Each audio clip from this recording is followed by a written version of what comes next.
Kia ora koutou, thank you.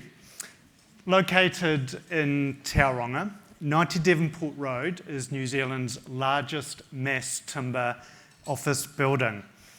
Currently under construction and due for completion in 2025, the building is set to become the new home for Tauranga City Council.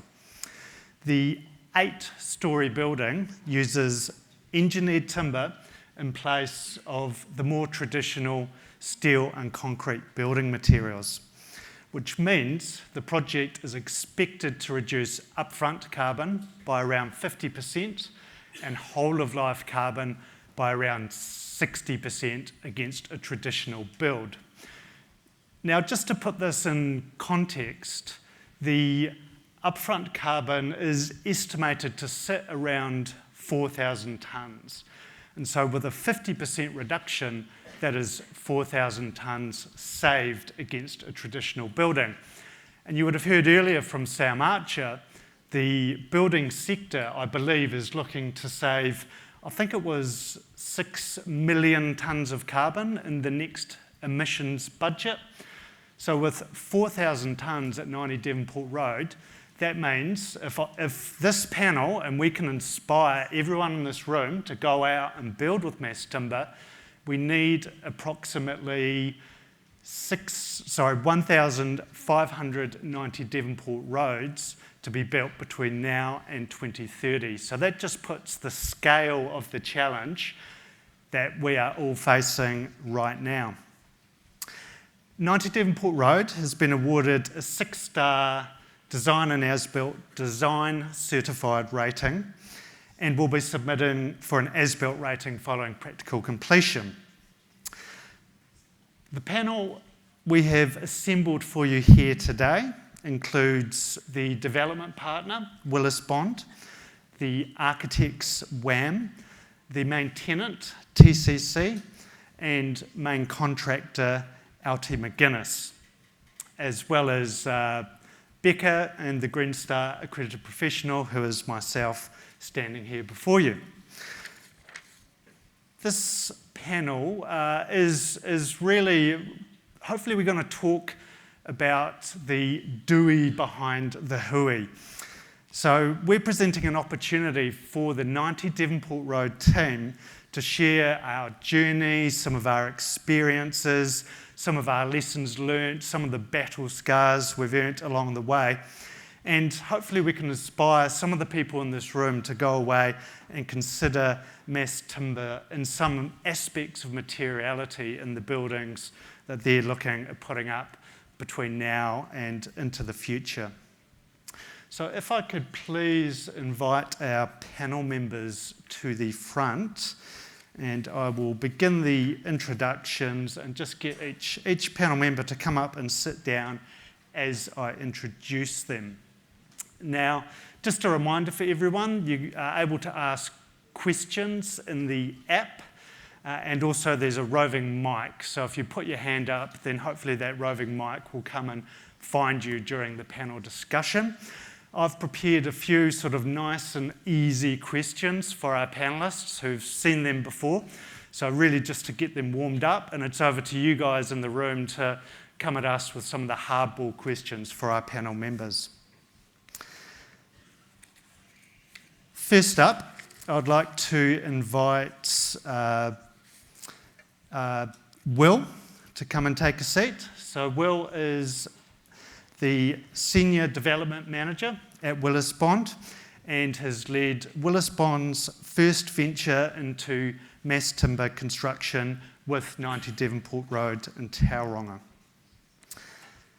Next up, I'd like to invite Shari Jones, who is the Senior Project Manager for the City Development Team at Tauranga Council. And she oversees many complex projects such as this, ensuring they're delivered on time and within budget. Next, I'd like to invite Divya, who was the design lead and architect at WAM, and she has lots of really neat roles. So she's completed a term serving as co-chair for the non-profit organisation Architecture and Women in New Zealand, advocating for the visibility and inclusiveness of all those who work in the field of architecture. And then our final, last but not least, we have Jack McGuinness of LT McGuinness. So he is now living in Tauranga and leading the team currently delivering... Merry Christmas. Cheers, mate. Leading the team that is currently building the 90 Devonport Road. All right, let's get moving. Okay, so we'll start with you. So if you could please share some insights on your journey behind getting mass timber over the road for 90 Devonport. Yep, just hold up the mic and crack on.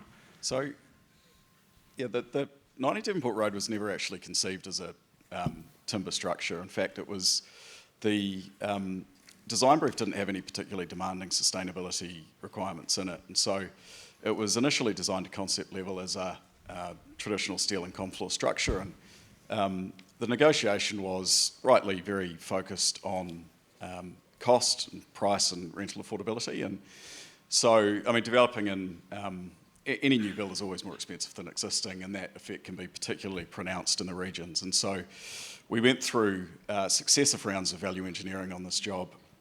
And after a time, we sort of took a step back and looked at where we had arrived. And it was apparent at that stage that just nobody was going to be proud of the building. And so sort of rather than going back to the negotiating table with sort of yet another round of price reduction and sort of the inherent compromise that would have on quality, we decided to try and find a circuit breaker and go back with something that was more expensive but also inherently more valuable. And so the introduction or substitution of traditional structure with mass timber was that move, and because we see genuine value in that as a building material. There's just nothing that comes remotely close to it in a practical sense in terms of embodied carbon reduction that I'm aware of. And so our hope is that the sort of value of this building would extend a wee bit beyond just the site in terms of proving it as a concept, and we want to see more of them, right? So I suppose the timber was a device to act as a reframing tool for the negotiation. So we switched away from price, which is inherently negative, to value, which is more positive, and focused on opportunity, because fundamentally that mass timber, I think, is the biggest opportunity that our industry has to decarbonise. Now, Shari, I won't speak for you, but we thought it was a fantastic opportunity for Tauranga City Council to express its own commitment in this regard, and so they ultimately agreed with us, and we went back to the drawing board, redesigned it, and have come up with something that I do think we can legitimately be proud of. Thank you, Will. And the next question I have here is for Shari. So from a tenant and also a local government perspective, what was it that attracted TCC to choose 90 Devonport Road as the new headquarters? So it came about through a partnership agreement with Willis Bond. The location wasn't known at that stage, but it was part of a larger master plan to revitalise the city centre. And I think when we went out to expression of interest to find this partner, it was looking for someone that would share the same visions and values as council. Willis Bond were the successful developer to come on, and a master plan was refreshed, and I think came up with the idea that we'd sell 90 Devonport Road to Willis Bond, and this building would be built for us. Willis Bond came up with the mass timber design, and it was really liked by commissioners at the time. It told the story that council was trying to say, buying local, using local suppliers, Green Star, 6 rating. Yeah, it just told the story. We wanted to lead by example, I guess. It wouldn't look good if council was moving into another concrete structure. So yeah, this told the story of what we wanted to lead by showing, yeah. Yeah, fantastic. Yeah. Fantastic to see that the values have aligned, which is great. Next question I have is for Divya. So as the representative of the design team on the panel, could you share perhaps some of the challenges and maybe opportunities that you discovered as part of working with Mass Timber on 90 Devonport Road? Yeah, so I think on behalf of the consultant team, we recognised the ambition and opportunity that existed for an 8-storey office mass timber building. The simple strategy was really to negate any unfamiliarity that mass timber brought about with familiar materials and forms, to just keep things simple where possible. So architecturally, we designed something that was a rectangle, central core, fairly known quantum, just try to remove any complexities that existed through there. Simple stack joint curtain wall facade system, the industry knows that, so we were able to at least build in some certainty around that. Grid spacings, we are typically in a commercial office sense, less grids, less columns better, but this was slightly different with timber, so you accept a more regular low grid spacing. And we also carried some risks there because we actually ran concurrent schemes on the basis that this might not eventuate at some point, so we just kind of took the risk of building a rectangular building out of steel if that was what ended up happening. Structurally speaking, I think the team were looking at repetition and regularity. That was kind of key, but also using timber to just do the good bits, so like not trying to do all or nothing. So it is a hybrid structure, seismic and lateral, again through known means, and just accepting that some timber is still better than more, and I think we can safely say this is more than just some timber. Fire engineering was another challenge. I think it was through a compliance pathway, like we were really in unfamiliar territory, but just kind of being agile and being able to move with what was out there, and being sufficiently communicative, I think, with everyone else was really key to that. In addition to that, we also, had our QSs really well across the project and communicating with us at all times, and we also engaged in an ECI process, which I think was kind of fundamental to turning out the way it did. Great, thank you. And Jack, as the builder and main contractor, perhaps you could share some of LT McGuinness's experience in working with mass timber compared to a more traditional build. Thanks, Tim. Well, timber's, I think, a really unique form of construction that we're very excited about. When we look at the comparisons between a traditional concrete and steel building and what you're seeing on the screen here with mass timber is prefabrication. And steel and concrete, anecdotally, I'm have a guess, about 50% of it is prefabricated in form of structural steel, and the rest we have to do on site. This is 100% prefabricated, so that comes with lots of advantages, which I'll talk through, but it equally comes with a few challenges, and those challenges are evolved around design, and I give full compliments to our outstanding design team. I'm really gutted Dunning Thornton aren't up here because they've just done such a phenomenal job at putting this, what some call a piece of Lego together, which I'm not sure how I feel about it, but anyway, a lot tougher than Lego, I can promise you that.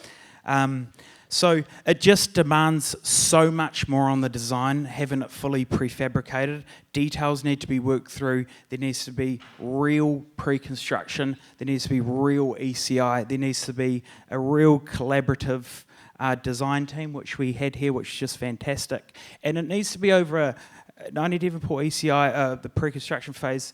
It was over a long period of time, and there's a great book out there at the moment that sort of drives thinking slow and acting fast. And that 90 Devonport is an ultimate emulation of that. And we collectively sat down and worked through designs with Willis Bond and everyone, and we went away and tested them, and we did some prototypes, etc. I'm digressing a little bit here, but the prefabrication element just draws so much more important to the design and the pre-construction period. I think it also it's just worth to acknowledge there the suppliers of the mass timber as well. And in this case, we've had Red Stag and Rotorua, and also Nelson Pine and Techlam. It's really important they're brought forward early. It's with steel and concrete. We've enjoyed the success of a lot of structural steel contractors, and they understand the design, and we can bring them on a little bit later. But timber is a different beast, and it's really important to have the experts at the table. And we did that on this job, and it's paid dividends. So I must give all of them their acknowledgements. The final piece of this is, I think, is the difference is just the installation factor.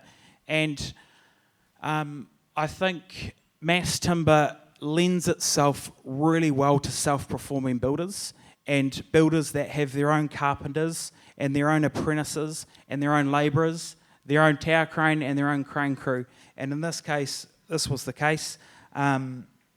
What that enables is that being able to put the structures up yourself, you can set the pace, you can set the momentum, we can control delivery, we can control installation, we can control quality assurance, and we can control safety. And they're all the important things of a successful construction job. So that's it's lent itself really nicely to us. Carpentry is in our DNA. LT McGuinness himself was a carpenter, and that's just been instilled to all of us in our company throughout. So I think we feel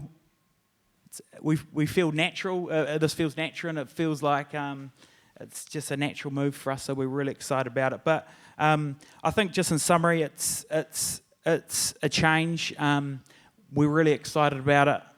Hopefully, 90 Devonport is a good success story, and everyone can walk out of here with a little bit of confidence. It is on time and it's on budget, and we've got 1,500 pieces of mass timber, and through the hard work of all of our consultants and everyone involved, all 1,500 of those pieces have fitted perfectly. So that's it from me. Thanks, Tim. Thank you. Who would have thought you'd hear from a contractor that timber just feels natural? Like, how good is that? Okay, so let's moving on to some of the audience questions. And remember, if you wave your hand about, you might get a mic if you would like one. First question for the panel, and this is a bit of a curly one. What was the premium, and how did you get it over the line for mass timber? So look, I might answer that a slightly roundabout way. And there's no science to this is just my own view, but I think there's sort of three bands of occupier out there, and they respond differently to pricing. So if your pricing's more than 10%, then you've only got the zealots. It's just the true believers. Might be a few of them here, who knows. But if you can get it between 5 and 10%, then you capture the big end of town. So at that stage, you'll get major corporates who say some nice things on the website. If you're under 5%, then you probably get everyone, because I talked about value. Value speaks for itself. We're in the middle bracket.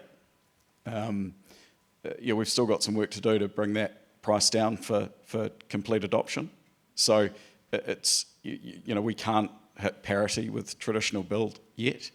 I think that trajectory is looking pretty good. Still some work to do. But, as I say, the discussion we have as developers is about value. There's a genuine value proposition there. And we're sort of, we're edging ever closer to the ability to roll that out entirely. Yeah, great. Thank you. Next question, which possibly is a question that I might have a crack at answering, if that's all right with the panel. So of the 4,000 tonnes of reduced carbon, how much of that is solely related to the timber structure, and how much is related to other design and material decisions?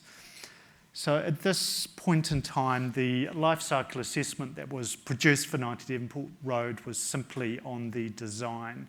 And my recollection is the only EPDs that were entered into the life cycle assessment were the timber EPDs. and the rest of the products and materials essentially were using the, I guess, the industry or New Zealand average carbon factors. And I think at 90 Devonport Road, the decision was really made is that timber was really the hero of the building. And there's obviously a limited budget for these projects, they're commercial projects. So we didn't actually, from a sustainability point of view, we didn't actually push the rest of the building perhaps as hard as we might do on other projects. And really we were looking for the timber to do the heavy lifting on this. So really it's that those 4,000 tonnes is pretty much the timber providing that contribution. And also bear in mind that I'm probably going to be corrected by a structural engineer after this, but because timber is a heck of a lot lighter than, say, a steel frame building, the benefits also run into the foundations.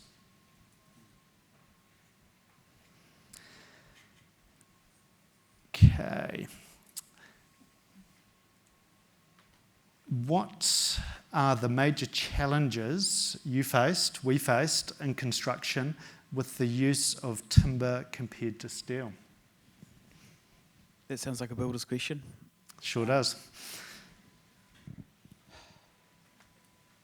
I think one of the key challenges is water and moisture management. And we've enjoyed building this building in Tauranga, but we're also building mass timber buildings in Wellington. So we have good experience in this field, I can assure you that. But water control is absolutely critical. Not handled correctly, it can cause pretty significant issues. So how we do that is we've got lots of good internal QA systems and a good management plan how we deal with that. A lot of it is having good detailing, and good detailing where water isn't receptive to cause issues. And again, our consultants have just done a phenomenal job at that. Equally, it's a case that you've got to be really present on site when you're building a mass timber building, and you've got to be onto it when there are rain, and that could be on a Sunday, it could be on a Saturday. So I think water control has been our number one, our number one risk there. So I'm safe to say that video we've nearly got a roof on, which we're all really looking forward to. But it's as I say, if not handled correctly, it can just be quite a big issue. But we haven't encountered too many issues so far. I'm not sure if anyone has any. Bit of good luck with the weather, doesn't hurt either. Well, that's right. Yeah, that is right. Tauranga's pretty good. But no, in saying that, we did have lots of rain throughout the winter period, and it was sort of managed really well. And that, I guess that leads into the next question somewhat, which you've possibly already answered. Sweet time-lapse video, thanks guys. Did the timber need to be protected from weather and rain during construction? Well, it's a funny one. Yes, it does to some degree. We've got a golden rule in LT McGuinness, and I'm going to share it because in the benefit of the industry, and the pace of your facade, the pace of your structure is only as good as the pace of your facade, and that's the bottom line. So the quicker you put on the roof's building and the roof's facade, the more protected your building's going to be, and it's as simple as that. Anything between those 2 points need to be preventative, and so there's elements that are really important to protect. Equally, conversely, sometimes the more you try to protect timber, the more issues that will come of it, and that's where you can see things like condensation and mould develop behind protection and things. So again, it's about just having the right team and the right experience. Next question is, we've obviously got some eagle-eyed members in the audience, so they've picked up on the fact that there is some structural steel elements. So why is it called a mass timber building and not a hybrid timber building? It is called, we do call it a hybrid timber building, but mass timber is still doing the superstructure. So I guess we are, as I said before, the strategy was to not try to do everything in timber and, bowl the project over. It was more that we would use timber to do the good bits. I'm kind of quoting Dunning Thornton here in their structural engineering scientific terminology, but essentially the lateral and seismic loads are done with steel bracing. So we do call it a hybrid timber building. Can I just add to that? Yeah. What's also unique about this, though, is the core is down out of mass timber, and that's quite unique. When we talk about hybrid, normally, sometimes the core will be comprised of steel, or Canada uses lots of concrete in situ cores, and they do the gravitational stuff with mass timber. Our outstanding designers have actually done the core out of mass timber, which is quite a feat as well. There you go. So depending on who you ask, it could be a mass or hybrid timber building. Another question for the builders, Jack. So this could be for Divya. So how has the design dealt with noise and vibration transfer through the structure? Are there plans to measure design expectations against the tenant experience? I was actually on site yesterday, and the floors that we do have, so we've got a raised floor on the thing, which carries a lot of insulation in there, and actually timber is quite bouncy as well to walk on. So we did a whole lot of testing on those two fronts. So the amount of movement that was going to be acceptable on a commercial office floor, but again also reducing your grid spacing down. But the difference between walking on a floor that has a raised floor installed versus not is hugely significantly different. So we had acoustic engineers on board that have been engaged through the process to make sure everything's kind of business as usual, really. Will, if you wanted to add. Well, I think we'd love not to have to do it. It's taken a long. It's added to program, and it's added significantly to cost, and we sort of hope that that's an area for innovation, really, because we're putting a huge amount of additional time and material into control acoustics. It does seem to have worked. So we're on, it's an area we were nervous about, because acoustics, it may as well be written in Japanese for all I can interpret it. But the experience on site, you wouldn't know there's 50 guys working on the floor above you when you stand on it. It's a very, very quiet site. You don't have the sort of steel clanging, but you definitely don't notice. So we're pretty confident that that's actually worked. I'm suspicious it's been overspecified, frankly. Perhaps some lessons learnt there we can look at the end of the project. Another one for you, Jack. Site treatments for weather protection, aka mould, and lack of approved passive fire testing solutions. I just jumped. I've lost the question. Did the project experience additional unfriendly products, so maybe extending to jib or other products? So sorry, could you just reframe the question? I've got about 3 or 4 questions there. I will do my best. So the question starts with I guess going back over the fact that there's obviously needed to be management of moisture because it's a timber structure, and were there any other perhaps products in the materials used in this project that were challenged, you could say, adjacent to that moisture management? Yeah, there are, and there's lots of areas that we do apply different materials or coatings to specific areas in the timber. End grains is a classic. End grains and LVLs is the most susceptible area to soak in moisture and cause our timber to swell and contract. So those end grains are a real important piece of the building. In terms of other material, Yeah, I mean, there's just lots of conventional detail that we've enjoyed for all of these years, such as jib that goes straight onto timber and deflection joints. And I'm getting too much into the detail here, but the answer to your question is yes, there is, and it's a little bit horses for courses. And I think it just draws back to the importance of pre-construction and just being able to work through those constraints, work through those details, get consultants' input, go away and test them and just try come up with a tangible and workable solution. Great. Do we have any roving mics, any live questions from the audience? I've got one.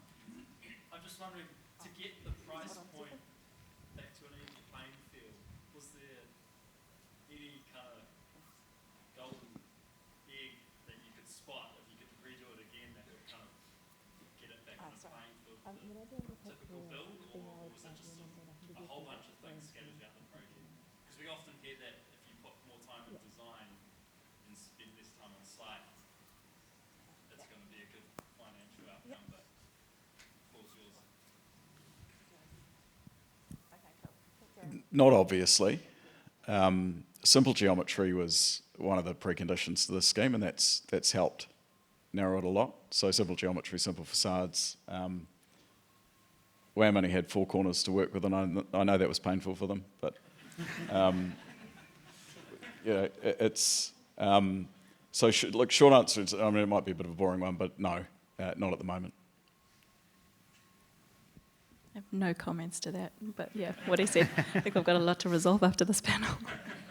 I think a mass timber there will be, and we've enjoyed, I'm not sure how long steel and concrete has been around in our industry, 100 years or something, and we've enjoyed the success of that form of construction, and our industry has adapted to that form of construction. It will take time for our industry to adapt to this form of construction. We're lucky we've got lots of suppliers that can that are offering to support these jobs. That list needs to grow in order for costs to drop, and we need more competitive tension out there, which is coming. But and familiarity is really important to risk, right? And how we analyse risks. So we've got a unique partnership here with Willis Bond, where one party wasn't taking, advertently more risk than the other. So it was in a really good position for us to sort of enter into the build in I'm not sure, shared risk maybe, but we're the same destination to go to, if that makes sense. Great. Next question's probably for Divya. So from a design perspective, was the full glass facade, besides other potentially lower carbon, easier to achieve performance options, considered? Yes, definitely. This goes back to running concurrent schemes quite a well into kind of prelim design, actually. We hadn't landed on a facade. Intuitively, what we wanted to do when you have a timber building is to express a timber structure. So you start with glass, and then you start questioning what that means for an embodied carbon and a kind of just operational energy use of the building. So actually then your answer is, well, it's got to be more solid. But again, it kind of, so we ran multiple schemes that looked at fully glazed.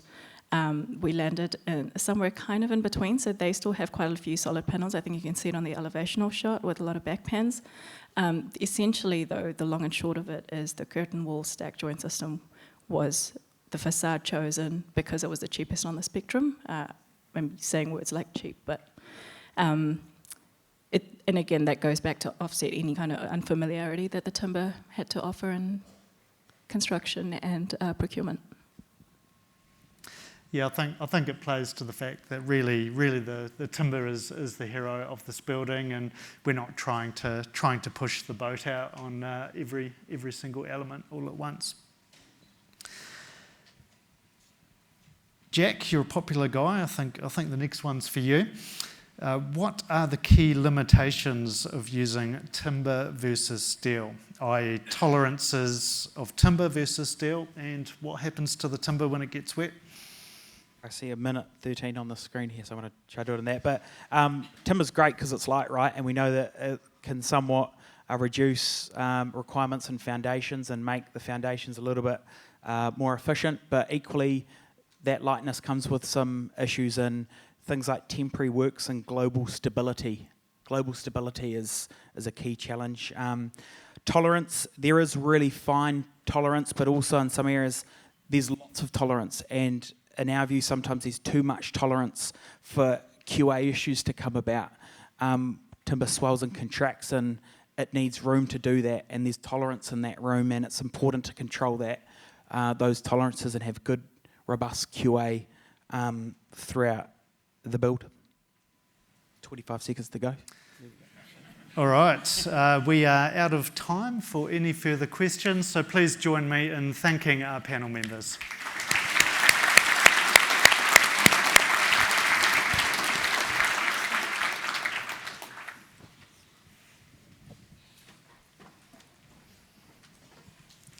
Do you want to stick with me for a bit, bro?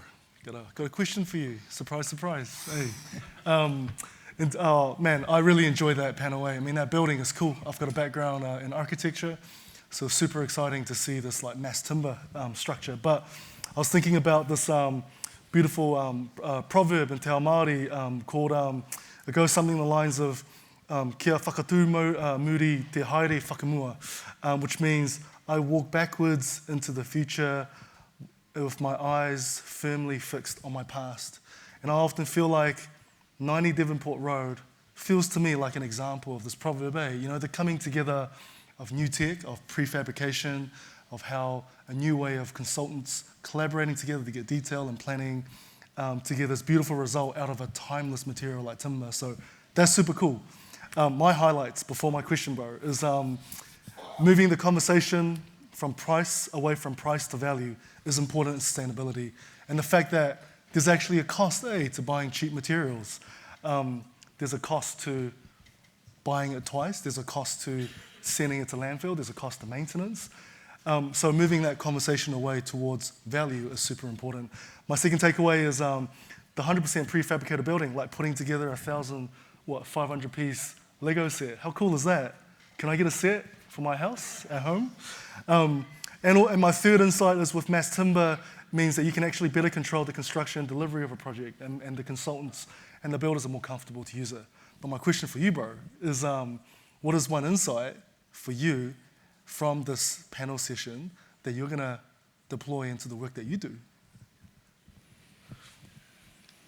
Didn't warm me up with this question, bro. Sorry, bro. No, that's a really good question. I think there's always a lot of apprehension with something new. I think the construction industry is, very familiar with steel and concrete. They understand it. There's years, decades of experience, and I think really it just demonstrates the resilience and tenacity of the people on this project team, and I don't think anyone in this room is any different. I think what I've seen here is that everyone has really risen to the challenge, and they've embraced it, and they've learnt a lot, and I think that's just a really positive story that just demonstrates that it can be done. Yeah, and total, bro. I mean, I feel like as a small country in the bottom of the world, what we need to set ourselves apart is innovation as opposed to tried and true, bro? So that's right. We're leading the way. Yeah. Kia ora, Good job, guys. Really appreciate your insights, bro. That's a mean panel. Thank you.